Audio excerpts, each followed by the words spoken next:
Hello everyone. तो friends देखो, एक पिछले वीडियो में मैंने आपको एक बार बताया था कि फ्रिज में कूलिंग नहीं हो रही थी तो बड़ी प्रॉब्लम हो गई थी। तो ये पता चला कि भाई ये जो रबर लगा हुआ है साइड का, ये वाला, ये प्रॉपरली फिक्स नहीं था, इस वजह से नहीं हो रही, क्योंकि फ्रिज का डोर ठीक से बंद नहीं हो रहा है। लेकिन अब कोई कहता है कूलिंग नहीं है, कोई कहता है कि भाई गैस खत्म हो गई है, फिल्टर खराब है, चोक हो गया है, कंप्रेसर खराब हो गया। ऐसा नहीं हुआ। तो प्रॉब्लम क्या हुई कि दूसरी प्रॉब्लम थी। वो गेट तो सॉर्ट आउट हो गया कि चलो गेट बंद होने लगा, रबर फिक्स कर दी, मगर जब उसके बाद भी कूलिंग नहीं हुई तब पता चला ये जो ऊपर का आपका फ्रीज़र होता है, इसके पीछे पैनल लगा हुआ है, वो जो बर्तन के जस्ट पीछे है। तो इसको जब खोलते हैं तो ये एक मोटर लगी हुई होती है ये फैन की।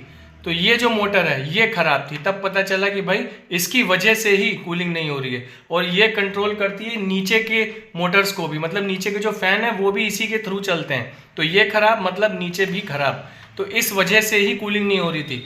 तब जाके मैंने कहा चलो अब ये बड़ी प्रॉब्लम पता चली। उसके कुछ घंटों के बाद फिर अच्छी कूलिंग होने लगी। और वैसे भी फ्रीज़र तो चल ही रहा था, बस नीचे नहीं चल रहा था। हर एक सेक्शन में वेंट लगे होते हैं, तो वो जो वेंट्स हैं उनके थ्रू ही हवा जाती है और कूलिंग होती है। तो उससे हवा आती नहीं थी। तो मैंने कहा अब ये प्रॉब्लम पता चली है तो आपको भी पता होना चाहिए कि ज़रूरी नहीं है कि गैस ही ख़त्म हो गई हो या कोई ऐसी प्रॉब्लम हो, कंप्रेसर ख़राब हो गया हो या फिल्टर चोक हो गया हो। क्योंकि आजकल नए फ्रिज जो होते हैं वो पूरे पीछे से बंद ही रहते हैं। पुराने जो होते थे वो खुले होते थे तो डस्ट वगैरह बहुत जाती थी।